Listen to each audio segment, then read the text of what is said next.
Ready 5 second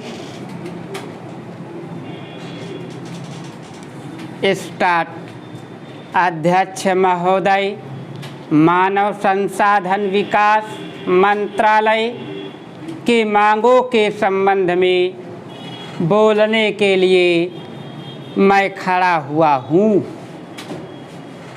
शिक्षा की पद्धति के बारे में, उसमें परिवर्तन लाने के बारे में, इस क्षेत्र में हमें जो असफलता हाथ लगी है उसके बारे में अभी मेरे मित्र ने बहुत कुछ कहा है। दुर्भाग्य की बात यह है कि देश में सभी लोग यह मानते हैं कि शिक्षा में प्रगति नहीं हुई है। शिक्षा पद्धति में आमूलचूल परिवर्तन नहीं हुए हैं, लेकिन फिर भी इस दिशा में कुछ किया नहीं जाता है। ऐसा प्रतीत होता है कि इस विषय में कुछ भी करने की स्थिति में हम नहीं रहे हैं। स्थिति ज्यों की त्यों चली आ रही है।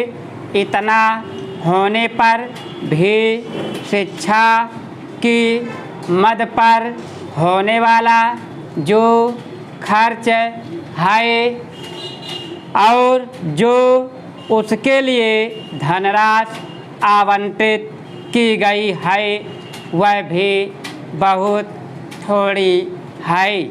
लेकिन उस पर न जाकर मैं आपका ध्यान इस ओर दिलाना चाहता हूँ कि मर्ज बढ़ता ही गया ज्यों ज्यों दवा की वाली कहावत ही आज चरितार्थ हो रही है। जितने समय और जितने ज़्यादा आयोग और समितियां बैठी और जितनी ज़्यादा शिक्षा पद्धति के बारे में छानबीन की गई उतनी ही ज़्यादा बीमारी बढ़ती गई। बीमारी का इलाज ना होकर और भी खराबियां पैदा होती गई। अभी मेरे मित्र ने माननीय मंत्री का ध्यान एक रिपोर्ट की तरफ दिलाया था। इस तरह की बहुत सी रिपोर्ट हैं। अभी सदस्य महोदय भी एक रिपोर्ट का जिक्र कर रहे थे। रिपोर्ट तो बहुत सी प्रस्तुत हुई है, लेकिन मंत्रालय ने उस पर कभी कार्यान्वयन करने की दिशा में कोई अहम नहीं उठाया। अपने इस हालत को उन्होंने इसी सदन में स्वयं स्वीकार किया है।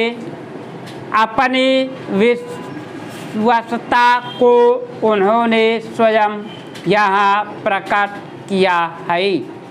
इस विषय पर और अधिक न कहकर मैं आज के दिन मानव संसाधन विकास मंत्रालय का ध्यान दो विशेष विषयों की तरफ दिलाना चाहता हूँ।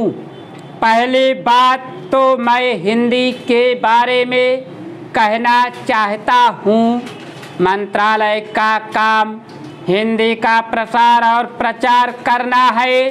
हिंदी हमारे देश की राष्ट्रभाषा है। संविधान ने हम उसको राष्ट्रभाषा का स्थान दिया है, लेकिन हिंदी को वह स्थान अभी तक भी ठीक से प्राप्त नहीं हुआ है। इसके कई कारण हो सकते हैं।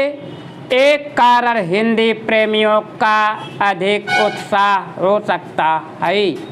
दूसरा, दलगत राजनीति से प्रभावित होकर राजनेताओं का भाषा के बारे में अपनाया गया दृष्टिकोण हो सकता है। स्टॉप।